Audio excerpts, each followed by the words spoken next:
1 in the morning. On the top floor, the last two lights in the penthouse office finally went dark. Leo Vance rubbed his raw, tired eyes and let out a long sigh. He saved the final line of code, only then daring to shut down the whining, company-issued laptop. The hallway was eerily quiet, the moonlight tracing his lean silhouette on the polished floor. He reached the elevator bank, his fingertip hovering over the call button, when a sharp ding from the adjacent elevator shattered the silence. Leo's heart jumped. He instinctively straightened his back.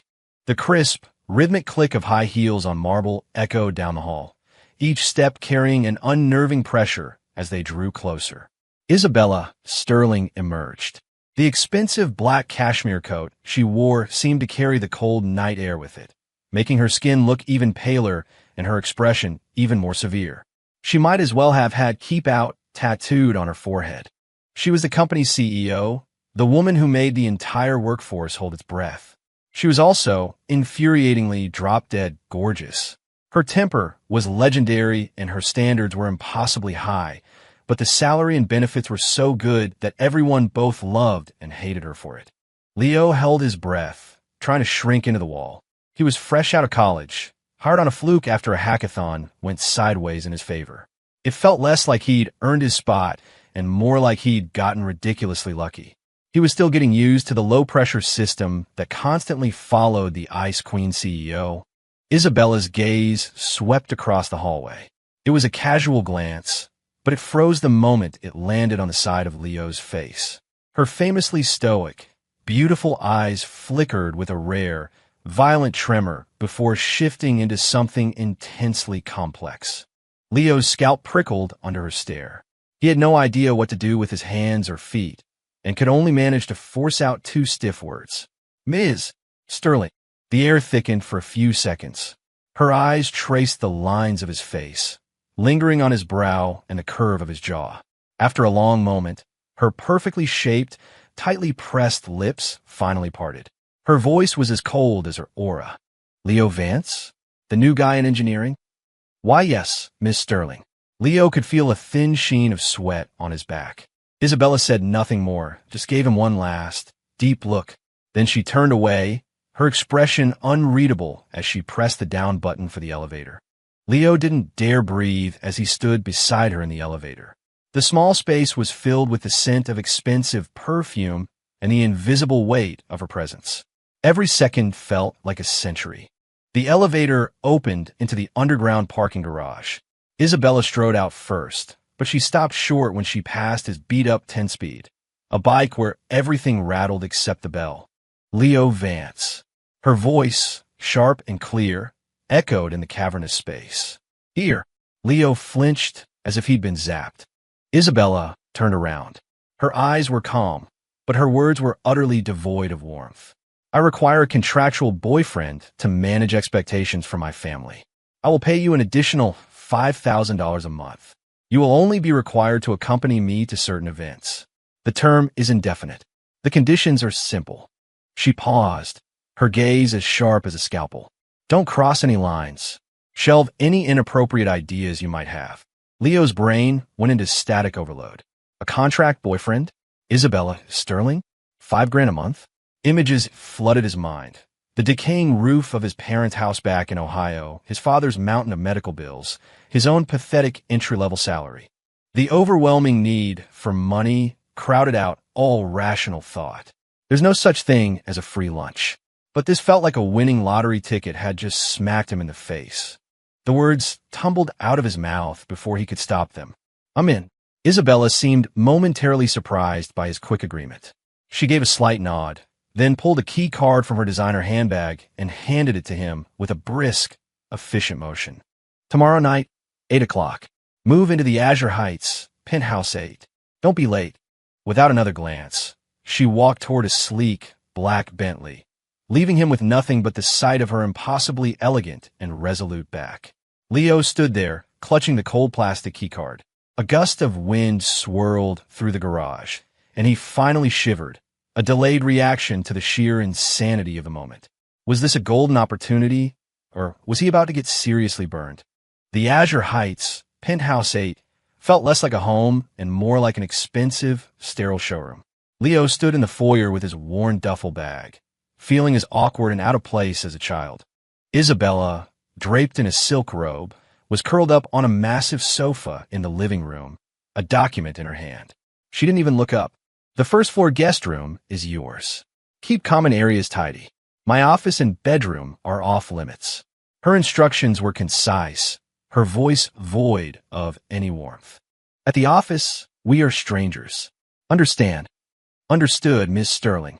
Leo nodded emphatically. He understood perfectly. The $5,000 a month wasn't just a salary. It was a non-disclosure agreement with a built-in restraining order. From the very beginning, this was nothing more than a transaction. That boundary was quickly etched into his daily life. Leo remembered his role, a paid actor. At the office, he buried his head in his code. If he happened to pass Isabella in the hall, he would immediately transform into the most deferential employee, offering a polite greeting without making eye contact. Her response was always a clipped, dismissive hum, or she would simply walk past him as if he were invisible. Back at the Azure Heights, the boundary was a cold, cavernous silence.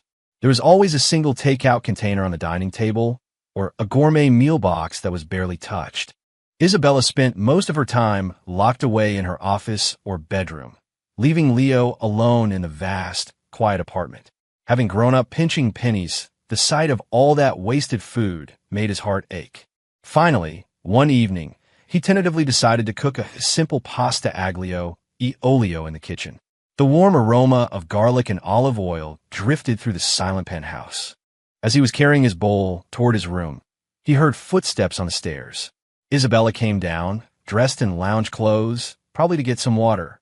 She followed the scent to the dining room entrance and paused, her eyes landing on the steaming bowl of pasta garnished with parsley. Her gaze flicked from the bowl to Leo's nervous face. She didn't speak, but she didn't leave either. Leo's heart hammered against his ribs. "Miss Sterling, I made too much. Would you like to try some?" Isabella didn't answer. She simply pulled out a chair and sat down, her posture analytical. Leo quickly placed the bowl in front of her and fetched a clean set of silverware from the kitchen. She picked up the fork, elegantly twirled a few strands of pasta, and brought them to her lips. Leo watched her face, his breath held. She chewed slowly, her expression as unreadable as ever. But in her perpetually cool eyes, a flicker of something faint, almost imperceptible, seemed to pass through. She offered no praise, no critique. She just silently finished the small portion. From that day on, the kitchen lights were on more often. Leo wasn't a gourmet chef, but his cooking was heartfelt and comforting. The number of times Isabella appeared at the dining table quietly increased. She remained a woman of few words, the silence at dinner broken only by the soft clink of silverware. But Leo noticed things. She would occasionally take a second helping of his braised short ribs. When he made chicken soup, she would silently have another small bowl. 3 years slipped by in this subtle, unspoken rhythm. Leo meticulously upheld his end of the bargain, keeping the apartment immaculate and tailoring his cooking more and more to Isabella's tastes. And Isabella, though still an ice queen at the office, seemed to be slowly thawing at home. She would let her fingers brush against the back of his hand when he passed her a bowl of soup. One rainy night, when they were both working late from home, she sent him a text that was completely out of character. "There's homemade bone broth in the fridge." Ripples began to spread across the surface of Leo's heart. Ripples he didn't dare examine too closely. He found himself growing addicted to the false warmth that blossomed in the quiet intimacy of their shared meals. It was time for his annual physical. For 3 years, like clockwork, Isabella had insisted he go to her private clinic for a full executive workup. Her reasoning was cold and corporate. The physical condition of a contractual partner is integral to the fulfillment of the agreement. Leo just took it as a capitalist's routine maintenance on her assets. A few days later, a sealed envelope containing the lab results was delivered to Isabella's office. She had just finished a grueling international video conference, and a trace of exhaustion lined her brow. She tore open the envelope casually, her eyes scanning down to the summary. Suddenly, all the air seemed to be sucked out of the room. The exhaustion vanished from Isabella's face, replaced by a ghastly pallor. Her fingers clenched, crumpling the thick paper. The crisp report crackled under the pressure. Her perpetually cool eyes were now wide with a horrified, disbelieving shock. Deep in her pupils, something shattered. On the report, the damning diagnosis burned into her retinas like a branding iron. Terminal stage 4 pancreatic cancer. Leo knew nothing about this. He only knew that Isabella had started acting weird. It began at the dinner table. He had just picked up his fork when a piece of perfectly cooked braised short rib was placed in his bowl. Leo looked up, startled, to see Isabella's face as placid as ever. Her movement was so natural it looked rehearsed 1,000 times. Only the depths of her eyes held a profound, suppressed sorrow. Eat more. Her voice sounded normal, but the last word trembled slightly. It's nutrient-dense. Leo stared at the short rib in his bowl, completely bewildered. Had health frozen over? Isabella Sterling was serving him food and talking about nutrients? He glanced at her, but she had already looked down, focusing intently on pushing around the few grains of rice in her own bowl, her long eyelashes hiding her expression. It got weirder. Leo got up in the middle of the night for a glass of water. Passing through the living room, he saw a figure in a silk nightgown, her back to him, hunched over the coffee table. In the faint glow from the window, he saw she was carefully examining his bottle of daily multivitamins. She moved with an almost reverent caution, a frantic energy in her posture. It was Isabella. Leo nearly dropped his glass. He shrank back into the shadows, holding his breath. He heard her pick up the bottle, using the dim light of her phone screen to read the tiny print on the label, her voice a barely audible whisper. 30 minutes after a meal, not on an empty stomach. This dosage. Her words were saturated with a desperate, all-consuming concern. Leo leaned against the cold wall, his heart pounding. What was wrong with her? Had she lost her mind? The most bizarre incident happened at work. The office AC had been blasting for days, and Leo had developed a small tickle in his throat. He let out 2 soft coughs. The colleague at the next desk didn't even notice. But the door to the CEO's private office flew open. Isabella stormed out, crossing the open-plan office in a few long strides. Her face was deathly pale, and the rims of her eyes were turning red with alarming speed, shimmering with unshed tears. She stared at Leo, her lips trembling, her voice urgent and raw with an almost frantic promise. Leo, are you okay? What's wrong? Don't be afraid. Any test, any treatment, the best medicine, the best hospitals. I'll cover everything. Do you hear me? Everything. The entire office went dead silent. Every employee stared, their eyes wide with disbelief at the apocalyptic, surreal scene unfolding before them. The notoriously frosty CEO was on the verge of tears over a junior programmer and offering to cover all his medical bills. What kind of bizarre drama was this? Leo was petrified, stunned into silence by the sheer force of her words and the deep, undisguised anguish in her eyes. He opened his mouth, but his throat felt like it was stuffed with cotton. He looked at her reddened eyes, at the fierce way she fought back her tears, and a ridiculous, terrifying thought wormed its way into his brain. Oh God, does she have feelings for me? But this reaction, this is way too tragic for a simple crush. The days passed in a strange, heavy atmosphere. Isabella started spending more and more time at the penthouse. She canceled countless meetings and dinners, even delegating the critical monthly earnings call to her COO. The dining table became an exhibition of bizarre, cancer-fighting foods. One evening, a bowl of dark, murky soup that smelled strongly of medicinal herbs was pushed in front of him. Drink it. Isabella's tone was non-negotiable, but her eyes were locked on him, filled with a fragile hope and hidden pain. Leo looked at the soup, which resembled a failed chemistry experiment, and his stomach churned. He fought the urge to gag and finally summoned his courage. Miss Sterling, I actually feel fine. Don't you think you're being a little too worried? Isabella's hand, holding her fork, jerked violently. The tines clattered against the rim of her bowl. She shot her head up, her gaze sharp, pinning him in place. Her eyes were a maelstrom of anger, fear, and the flustered shame of being caught. Leo, what do you know? Is your body even yours anymore? I said drink it. Leo was stunned. My body isn't mine? When did that happen? Beneath her harsh tone was a thick, unmistakable sob she could no longer hide.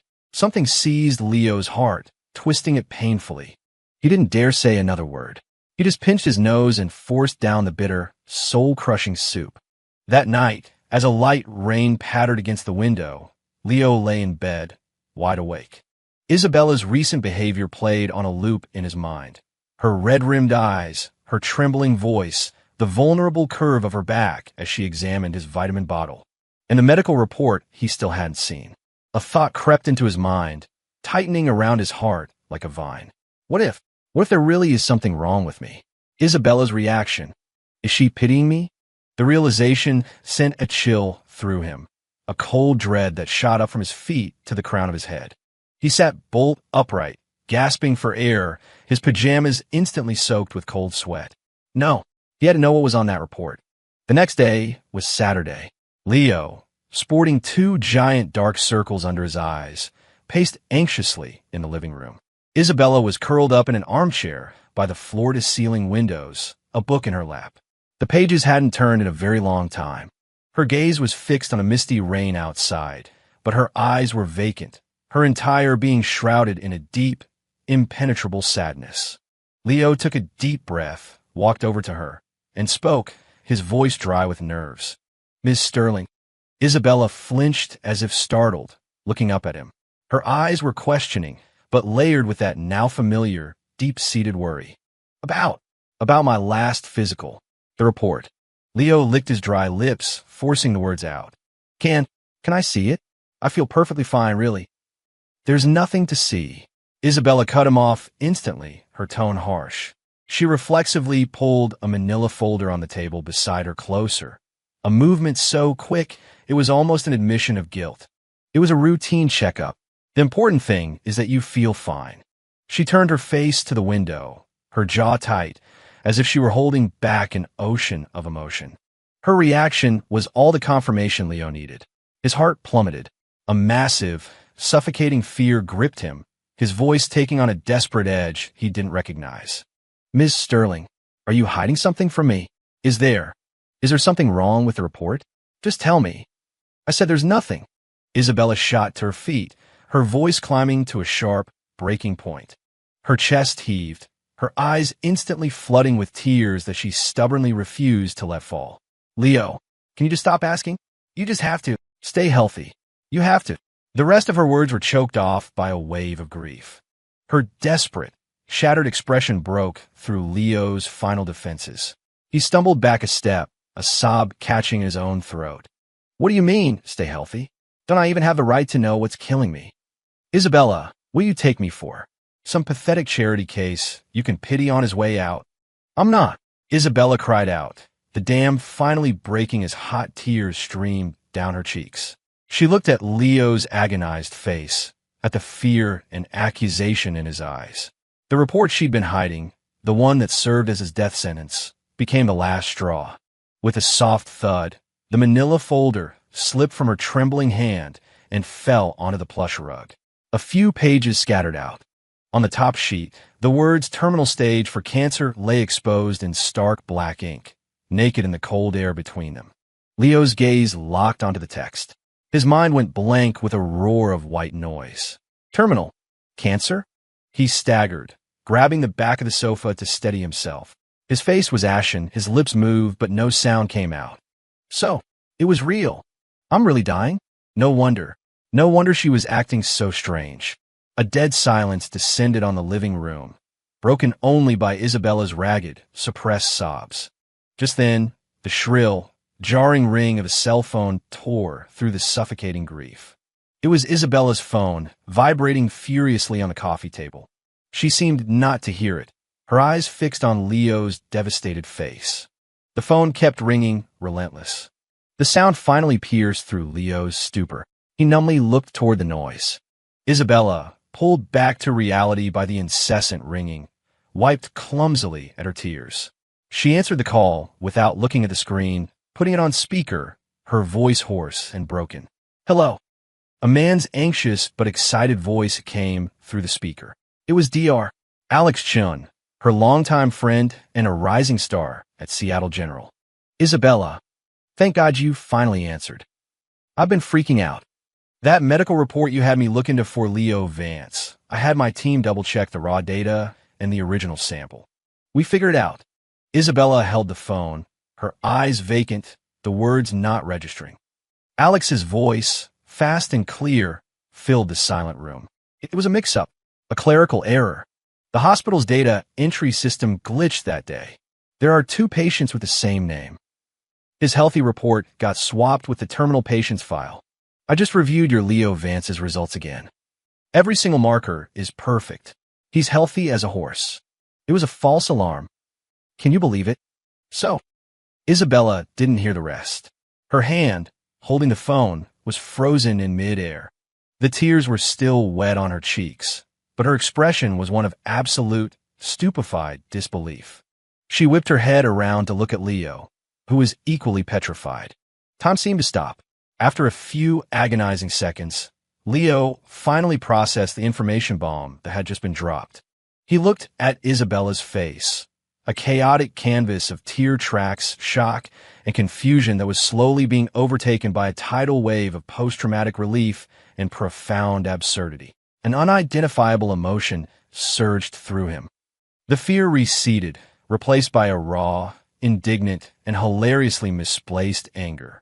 He pointed at the now useless death sentence on the floor, then pointed at himself.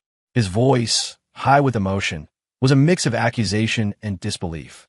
Miss Sterling, I told you I was fine. I told you. See, I had a tickle in my throat from the chili flakes on my pizza last week. Was that really necessary? The weird soups, the crying. He trailed off, looking at her utterly dumbstruck expression, the rest of his rant dying in his throat. Wah! A sob, long suppressed and violently released, erupted from her, as if all her bones had dissolved, as if a soul-crushing weight had finally been lifted from her shoulders. Isabella's composure shattered. She stumbled forward and threw herself at Leo, crashing into his chest with a desperate force. Caught off guard, Leo staggered back but instinctively wrapped his arms around her. Isabella clung to the front of his shirt, burying her face in his chest as hot tears soaked through the fabric. Her body shook with violent sobs, no longer quiet and controlled, but a full-throated, heartbreaking wail. It was as if she was trying to expel all the fear, despair, grief, and the overwhelming, terrifying joy of this moment all at once. You liar, Leo. You big liar, she sobbed, her words muffled and nonsensical as she pounded her fists weakly against his back. You scared me to death. Do you have any idea? How could you? Sob. Even if it's just chili flakes. You're not allowed to die. Do you hear me? I forbid it. The contract isn't over. You still owe me. You owe me. All her coldness, her pride, her carefully constructed boundaries, they all disintegrated in that moment, leaving only a raw, primal fear and the dizzying relief of having him back. Leo held her stiffly, feeling the soft warmth of her body trembling in his arms. He felt her tears scalding his skin, heard her illogical, tyrannical, and utterly vulnerable accusations. The terror of the terminal diagnosis completely evaporated, replaced by a roaring, molten flood that instantly obliterated the dam in his heart-labeled contract. So, her strange tenderness, her clumsy concern, her late-night worries, her barely contained tears. They were never about pity. He tightened his arms, holding the CEO, now just a woman crying her heart out, snugly against him. He rested his chin on the top of her head, inhaling the soft scent of her hair. An unprecedented sense of peace and a fierce, overwhelming love washed over him. Okay. His voice was hoarse, laced with a relieved smile and a deep, undeniable tenderness as he gently stroked her back. I won't die. The contract isn't over. How could I? I still have to cook for you for the rest of my life. Isabella. The moment her name left his lips, he felt her body go rigid in his arms. Her crying stopped abruptly.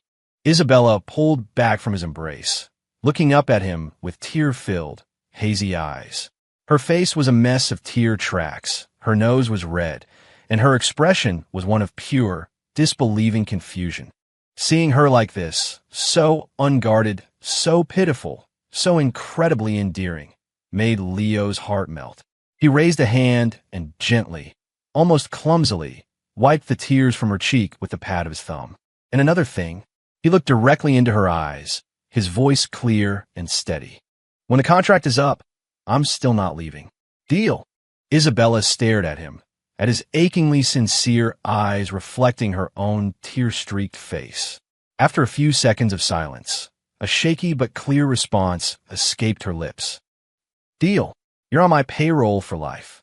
All the misunderstandings, all the fear, and all the cold boundaries were washed away in a flood of hot, cleansing tears. 6 years later, the door to the CEO's office was knocked on twice, a mere formality, before being pushed open with casual confidence. Leo walked in carrying a thermal lunch container decorated with cartoon pigs, a wide, easy smile on his face. He was now the director of R&D, a core member of the company's leadership, but his playful irreverence with Isabella was ingrained. "Ms. Sterling, lunch is served." He set the container down on her cluttered desk with a soft thud. Isabella, who had been frowning at her monitor, looked up. Her face, still stunningly beautiful, held no trace of the former Ice Queen. At the sight of Leo and the familiar container, her brow smoothed, and a warm smile bloomed in her eyes. "What is it today?" she asked, putting down her pen and leaning back in her chair. "Your favorite. My signature braised short ribs, some sautéed asparagus, and—" Leo said, dramatically drawing out the last part as he efficiently opened the containers, releasing a cloud of savory steam. "A certain someone's special request, a super authentic bowl of tonkatsu ramen with extra fermented bamboo shoots." "You actually made it?" Isabella's eyes lit up. There is no trace of the woman who, years ago, had first smelled the pungent dish and theatrically plugged her nose. She immediately got up, rounded the desk, and peered into the container like a hungry kitten. "Easy, it's hot." Leo chuckled, handing her a pair of chopsticks. He instinctively reached out and tucked a stray strand of hair behind her ear.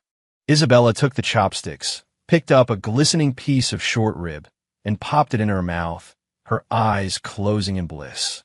"Homemade is still the best," she mumbled. "Of course it is," Leo said, pulling up a chair and grabbing his own chopsticks, his tone smug. "Your husband's cooking is world-class." Isabella's ears turned a little pink at the word husband.